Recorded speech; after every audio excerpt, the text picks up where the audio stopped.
یہ شاہجہاں یہ تو میرا خیال کل ہم اس پہ بات کر چکے ہیں کہ اتنے سٹیک نہیں ہے. اگر دیکھا جو گیلانی صاحب کا بیٹا جو سلمان تسیرا ہمارے لیے بڑی ہمدردی ہے ان سے, ان کو واپس آنا چاہیے. لیکن جیسے کل بھی ہم نے بات کی تھی کہ ان کا 8,000 کی لسٹ, ان کی طرف سے 12 لوگوں کی لسٹ, وہ اس طرح میچ نہیں کرے گی. اگرچہ اس میں ہیوی ویٹس بہت ہیں. اس میں جو اصل چیزیں 2-4 امپورٹنٹ لگ رہی ہیں کہ طالبان میں ایک فلیکسیبلٹی نظر آ رہی ہے. اچھا وہ طالبان یہ بھی کہہ رہے ہیں, اور کل جو مجھے بتایا سورس سے نواز شریف صاحب نے بھی کہا ہے کہ یہ بات بھی ختم ہونی چاہیے کہ وہاں دھماکہ ہوتا ہے, جیسے کل وہاں پہ 4 خواتین بیچاری وہاں پہ جہاں بحق ہوئی ہیں. تو نواز شریف صاحب یہ کہہ رہے تھے کہ صرف مذمت کر دینا کافی نہیں ہے طالبان کی طرف سے, ان کو کھوج بھی لگانا چاہیے کہ کون سے ایلیمنٹس ہیں جو کر رہے ہیں. ٹھیک ہے کلاس, مجھے بریک لینی ہے, بریک کے بعد واپس آتے ہیں.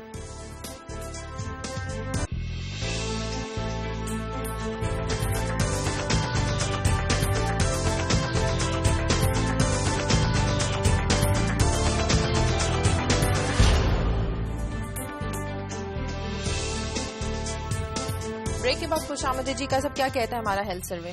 یہ Pakistan demographic and health survey 2013 ہے.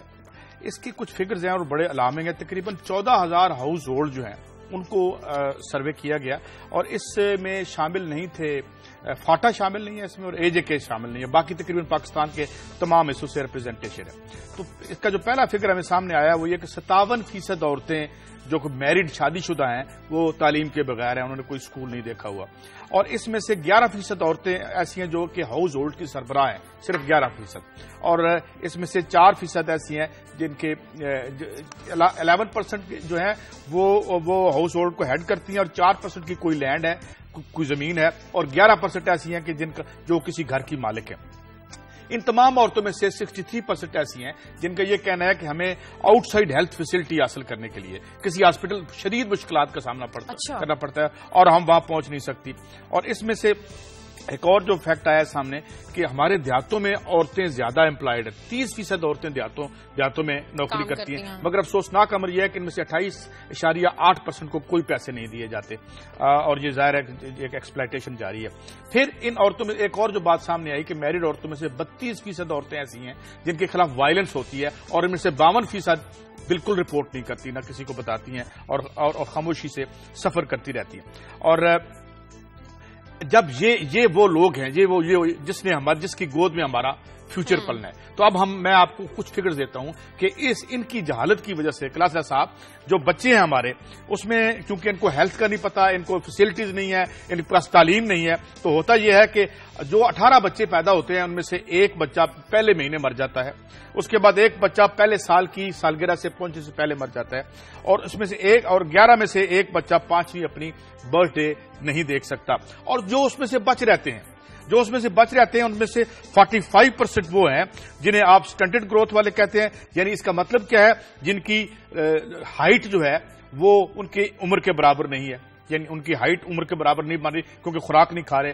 11% ایسے بچے ہیں جنہیں ہم ویسٹڈ کہتے ہیں. ویسٹڈ بچے کون سے ہیں؟ لو ویٹ فار ہائٹ, کہ ان کا جو ہائٹ تو ہے مگر ان کا وزن جو ہے پراپر نہیں ہے, وہ بیمار ہیں. اور 30% جو ہے انڈر ویٹ ہوتے ہیں. یہ آدھی جنریشن بنتی ہے کلاسرا صاحب جو ہمارے ہاں ایک قسم کی معذوری میں پل رہی ہے. مگر میں کل شام سے لے کے اب تک جو سوال میرا ہے وہ یہ میں دیکھ رہا ہوں کہ ہم کیا باتیں کر رہے ہیں. کل میں دیکھ رہا تھا مولانا عبدالعزیز صاحب کو, آئین ہمارا یہ ہونا چاہیے, یہ معذوروں کی نیشن ہے, اور یہ پاکستان کا سروے ہے. میجورٹی دیہاتوں کی ہے, اس دیہاتوں میں بھی ہے اور اربن میں بھی ہے. اور یہ فگرز ہیں جو سرکاری فگرز ہیں, اور اتنا بڑا ڈیزاسٹر از بروئنگ. لیکن مجھے یہ لگتا ہے کہ جتنی باقی کھیل ہم کر رہے ہیں وہ اس لیے کر رہے ہیں کہ یہ دبا رہے اور اس کے بارے میں کوئی بات نہ ہو. جی کلاسر صاحب. ٹھیک ہے قاضی صاحب کی میرا خیال اور سٹوریز کی طرف جاتے ہیں, انہوں نے کمپریہنسو اس پہ کامنٹ کر دیا. اس پہ فردر اس پہ کیا, کیونکہ یہ ایشوز نہ ہماری قوم کو پسند ہیں, تو نہ ان ایشوز پہ کوئی بات کرنا چاہتا ہے, نہ سننا چاہتا ہے. میں اپنے چھوٹے سے قوم پسند ہے نہیں کلاس صاحب, قوم سننا چاہتی ہے, کوئی قوم کو پسند نہیں ہے, میں نہیں مانتا. آپ ایک کام کریں, کسی دن اسی پہ پروگرام کر کے دیکھ لیں, اپنی ریٹنگ دیکھ لیجئے گا قوم کو کتنا پسند ہے یہ ٹاپک جو ہے. یہ کسی دن کوشش کریں ذرا, آپ کو سمجھ آ جائے گی. 10ویں 11ویں نمبر پہ آپ پڑے ہوں گے. پھر چلیں آگے بڑھتے ہیں. قوم کو ہرگز پسند نہیں ہے, قوم کو یہ ایشوز ٹاپک نہیں. میں سمپلی سے اپنے گاؤں کا ایک بتا دوں.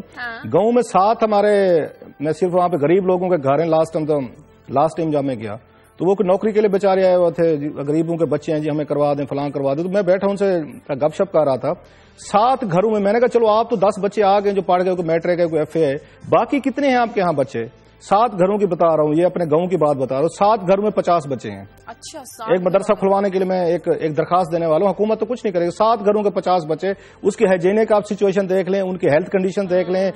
مال نیوٹریشن کی بات قاضی صاحب کرتے رہتے ہیں، گروتھ کی بات سندھ میں انہوں نے نثار کھوڑو صاحب کی آج میں خبر دیکھ رہا تھا کہ ایک ایم پی اے نے کہا ہے کہ ایک گاؤں میں 54 سکول ہیں اور 54 بلڈنگز ہیں مگر وہ بند ہیں، اس لیے اتنے سکول بھی ہیں وہاں پر جو ہیلتھ جو اس لیے میں ایک مدرسے کے لیے درخواست دینے والا ہوں کہ آپ جو کل میں جا رہا تھا یہاں پہ اسلام آباد کا بڑا مشہور یہاں پہ ہے، آپ ادھر فیصل چوک سے جائیں. ایک بات آپ سے شیئر کرنا چاہتا ہوں، چونکہ ہم مکالمہ جن لوگوں سے کرتے ہیں ان کا یہ مسئلہ نہیں ہے. ہم جہاں بیٹھتے ہیں، جہاں گھومتے ہیں، ہم نے کبھی زندگی میں نہیں دیکھا کہ ایک بھوک کے ساتھ رات سوتے کیسے گزرتی ہے، اس لیے ہمیں یہ ایشو پش نہیں کرتے. مگر اس ملک کے 80% لوگوں کے یہی ایشوز ہیں. میں جب گلی میں نکلتا ہوں کبھی کبھی تو مجھے احساس ہوتا ہے کہ ان ایشوز والے کیسے رستہ روک کے ہم سے سوال کرتے ہیں. میں بھی اس میں ریٹنگ کا ایشو ہو یا نہ ہو، بٹ یہ وہ ایشوز ہیں اور یہ وہ آپ کا ڈسکنیکٹ ہے، یہ ہمارا ڈسکنیکٹ ہے کہ ہم نے سیکریٹریٹ کو دیکھ لیا ہے، ہم نے ایم این اے ہاؤس کو دیکھ لیا ہے. یہ وہ لوگ ہیں جن کی دولت سے یہ سارا کھیل چلتا ہے اور یہ ہم ان کا اشر کرتے ہیں. ایک قاضی صاحب یہاں سے میں آپ کسی دن اسلام آباد آئیں گے، میں آپ کو لے کے جاؤں گا. جو مین یہاں پہ ایک چوک 0 پوائنٹ سے ٹوارڈز یہ فیصل ماسک جاتا ہے، اب جو ہی تھوڑا سا جائیں آپ کو لیفٹ پہ ایک بہت بڑا وہاں پہ گرین بیلٹ پہ ایک مدرسہ موجود ہے. کل میں وہاں سے، اور اس کے ساتھ پولیس چوکی ہے. کل اتنے چھوٹے چھوٹے بچے میں دیکھ رہا تھا جو اس مدرسے میں پڑھتے ہیں اور باہر سے آئے ہوئے ہیں. اب تعلیم کا حساب دیکھیں، ایک تو گرین بیلٹ پہ انہوں نے بنا لیا، کسی کی جرات ہے تو ہٹا کے دکھا لے اس مدرسے کو، اور بڑا انتہائی ویل اسٹیبلش مدرسہ انہوں نے بنایا جو گرین بیلٹ پہ بالکل اسلام آباد کے ہارٹ میں موجود ہے. بالکل چھوٹے چھوٹے بچے جن کو سردی میں کھڑے ہوئے ہیں وہاں پہ، انہیں سروں پہ ٹوپیاں باندھی ہوئی ہیں اور وہ آتے جاتے ٹریفک کو دیکھ رہے، کوئی ان کا احساس نہیں ہے، کوئی سینس نہیں ہے کہ ہم کہاں پہ. ایسے چھوٹے بچوں کو اپنے ماں باپ کے پاس ہونا چاہیے تھا. That's my view. اب اس میں یہ دیکھ لیں، ایک جگہ میرے اسکول میں بچے میرے یہاں پہ تعلیم لے رہے ہیں، ایک جگہ وہ بچے کھڑے ہوئے ہیں جو وہ تعلیم لے رہے ہیں. گیپ کو ذرا ملاحظہ فرمائے کہ گیپ کتنا بڑا آ رہا ہے کہ آپ نے وہاں پہ گرین بیلٹ پہ غیر قانونی مدرسہ بنا لیا، وہاں پہ کہیں سے پکڑ کے آپ بچے لے ہیں ان کو وہاں پہ رکھا ہو. جو اتنے چھوٹے بچے ہیں، میرا خیال ہے 4-5 سال، میں زیادہ بتا رہا ہوں 5-6 سال ہوں گے، اس سے زیادہ عمریں نہیں ہوں گی، ان کو رکھا. تعلیم کیا دی جا رہی ہے وہ آپ یہ سب کو پتا ہے. اس لیے میں تو ان ٹاپکس پہ قاضی صاحب ضرور آپ بات کیا کریں، لیکن اس قوم کے یہ مسائل نہیں ہیں. آپ ٹھیک کہتے ہیں 80% لوگوں کو یہی ایشوز ہیں، لیکن جنہوں نے پالیسیز بنانی ہے، جنہوں نے یہاں پہ کرنا ہے، چیئرمین بورڈ کے مسائل حل کر لیں. ہاں، وہ ذرا چیئرمین بورڈ کے مسائل حل کر لیں. کرکٹ بورڈ کے ان کو دیکھتے رہیں گے، یہ لوگ تو ووٹ دینے کے لیے پیدا ہوئے ہیں. یہ آپ کا، اور میں سوچ رہا ہوں کہ اپنے گاؤں کے 50 بچے بھی اسلام آباد کا جو یہ انہوں نے گرین بیلٹ پہ غیر قانونی مدرسہ بنایا ہوا ہے، وہ 50 بچے بھی یہیں داخل کرا دوں گا، کیونکہ ان کی زندگی کا وہاں پہ کوئی رول نہیں ہے، ان کا کوئی کچھ نہیں ہے، انہیں کچھ آگے جانے کے موقع ملے. مجھے بریک لینی ہے. بریک کے بعد جب واپس آئیں گے تو کلاس صاحب ہمیں بتائیں گے کہ کیا آپ سرکاری ملازمین کے ٹی وی ٹاک شوز میں بیٹھنے پر پابندی لگائی جائے گی، انہیں لکھنے سے روکا جائے گا، کیوں؟ ایک بریک کے بعد بتائیں گے.